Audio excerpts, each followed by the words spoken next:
Welcome student, study at the Uttarakhand के online platform में आपका स्वागत है। उत्तराखंड का इतिहास, जिसमें हम लोग अभी तक क्या देख रहे थे, स्वतंत्रता आंदोलन में उत्तराखंड की भूमिका, जिसमें हम लोगों ने क्लास नंबर 28 को कवर कर लिया था। क्लास नंबर 28 में हम लोगों ने लगभग 43 प्रश्नों को सॉल्व किया था और आज उससे हम आगे बढ़ जाते हैं।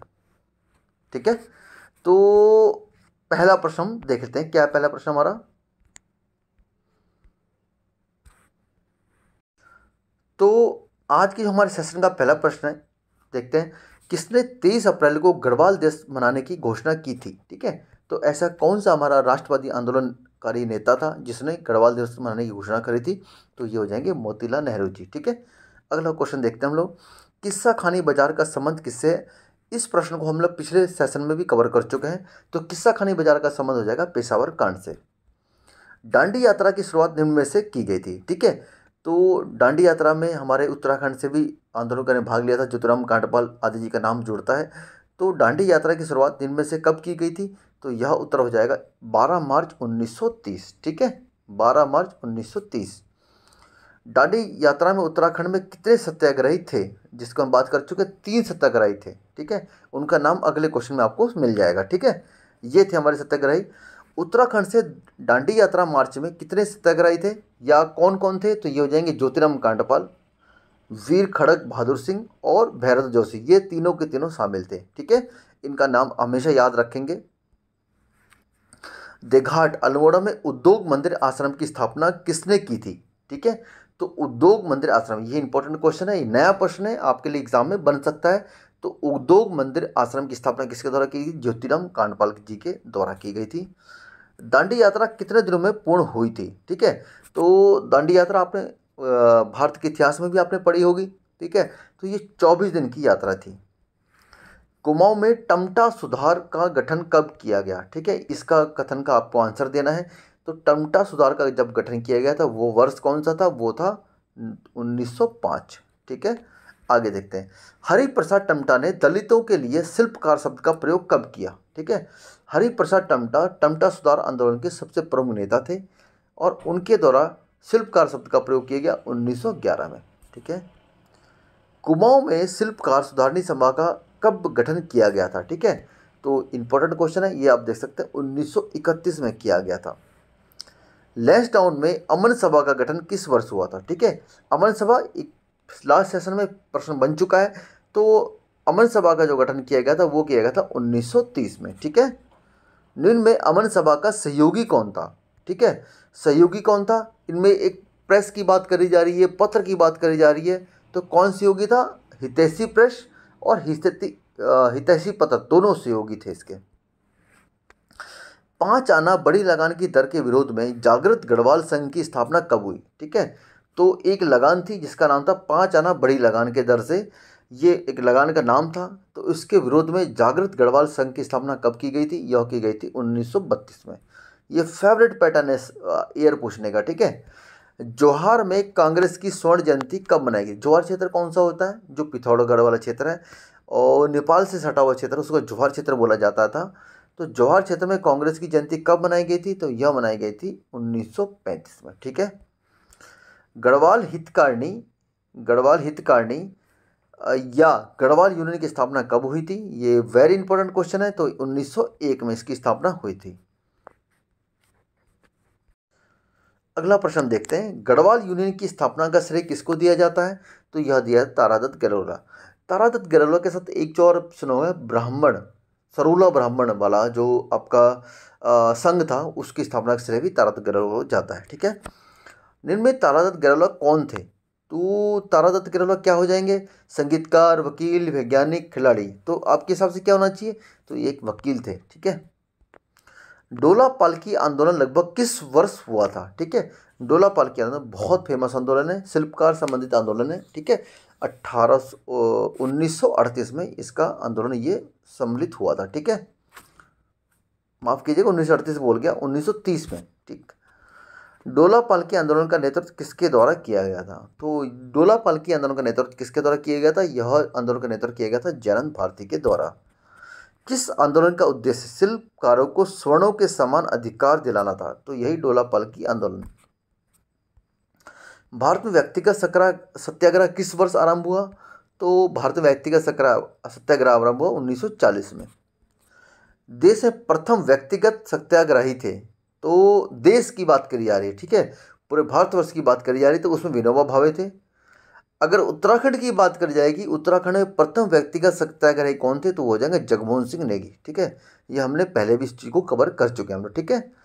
कुमाऊं में व्यक्तिगत सत्याग्रही के प्रथम के नायक थे। अब कुमाऊं की बात करी है, ठीक है, उत्तराखंड की बात नहीं करी है। उत्तराखंड में तो हो जाएंगे जगमोहन सिंह नेगी। कुमाऊं में व्यक्तिगत सत्याग्रह के आंदोलन के नायक कौन हो जाएंगे? तो ये हो जाएंगे प्रताप सिंह नेगी। चमोली जनपद में व्यक्तिगत सत्याग्रह आंदोलन का संचालन किसने किया था? तो चमोली की अगर बात करें तो वो हो जाएगा अनुसुईया प्रसाद बहुगुणा, ठीक है। किस प्रस्ताव के विरोध में गांधी जी ने व्यक्तिगत सत्याग्रह आरंभ किया था? ठीक है, तो यह व्यक्तिगत सत्याग्रह जो आरंभ किया था अगस्त प्रस्ताव के विरोध में आरंभ किया गया था। राज्य में 19 अप्रैल 1941 में स्वयं को व्यक्तिगत सत्याग्रही घोषित करने वाली प्रथम महिला कौन थी? ठीक है, महिला की बात कर रहा है, तो कौन महिला थी? वो एक भागीरथी देवी, श्रीमती भागीरथी देवी। 28 नंबर प्रश्न हमारे सामने, निम्न में कौन सा कथन सत्य है? ठीक है, इन सत्य कथनों को हमें छांटना है।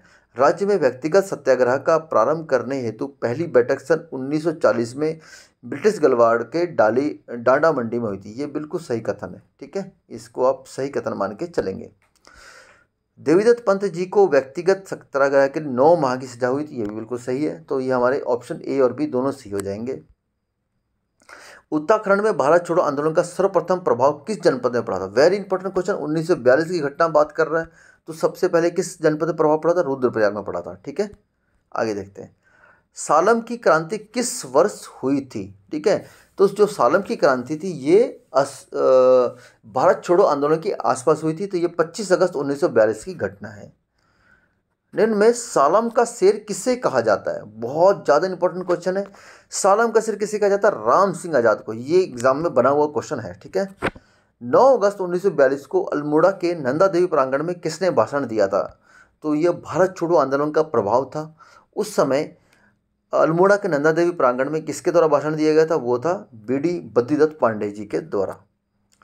देघाट में आंदोलनकारी पर गोली कब चलाई गई थी? ठीक है, देघाट कांड आपको पता है, ठीक है, तो देघाट कांड में गोली कब चलाई गई थी? 18 अगस्त 1942 में, ठीक है।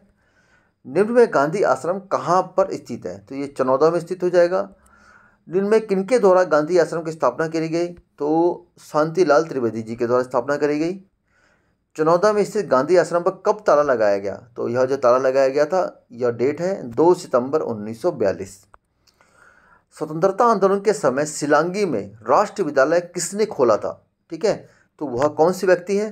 तो यह खोला गया सदानंद कुलकर्णी जी के द्वारा।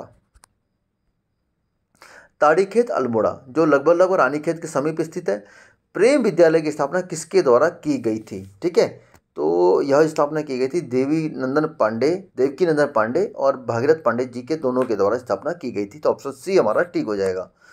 गांधी जी ने कुमाऊं के बारदोली की पदवी किस क्षेत्र को दी थी? तो कुमाऊं का बारदोली गांधी जी ने किसको कहा था? सल्ट क्षेत्र को कहा था। किस गढ़ को गढ़वाल का बारदोली कहता है? तो कुमाऊं का बारदोली हो चुका सल्ट क्षेत्र, गढ़वाल का बारदोली ये पटवारी एग्जाम में क्वेश्चन आया हुआ है और ये बहुत सारे एग्जाम में ये प्रश्न आया हुआ है। तो गढ़वाल का गुजड़ू क्षेत्र को गढ़वाल का बारदोली कहा जाता है। 5 सितंबर 1942 को सल्ट क्षेत्र में कौन से 2 भाई शहीद हुए थे?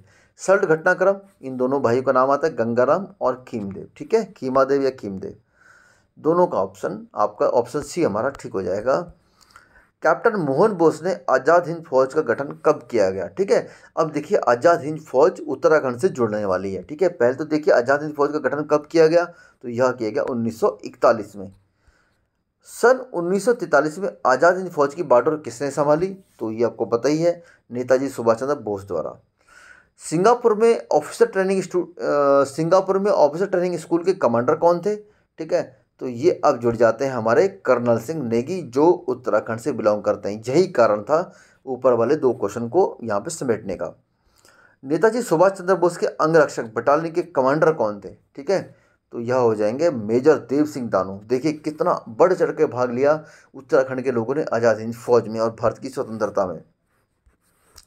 आज़ाद हिंद फौज में कितने गढ़वाली सैनिक थे? अब देखिए, अब की संख्या आप देखिए कितने गढ़वाली सैनिक थे, तो 2500 के आसपास गढ़वाली सैनिक थे उत्तराखंड से सम्मिलित होने वाले। ठीक है, और आज के सेशन का ये अंतिम प्रश्न है, गढ़वाल राइफल की कौन सी 2 बटालियन, ठीक है, गढ़वाल राइफल की कौन सी 2 बटालियन 21 सितंबर 1942 को आज़ाद हिंद फौज में शामिल हुई थी? ठीक है, तो वो कौन सी 2 बटालियन थी? उसका नाम था, इस बटालियन का नाम था, एक तो थी 2/18 और एक थी 5/18। ये 2 राइफल शामिल हुई थी, इनको आप याद करके चलेंगे। ठीक है, तो ये था हमारा सेशन स्वतंत्रता आंदोलन में उत्तराखंड की भूमिका, और क्लास नंबर 29 में हमने इसको समाप्त कर लिया है।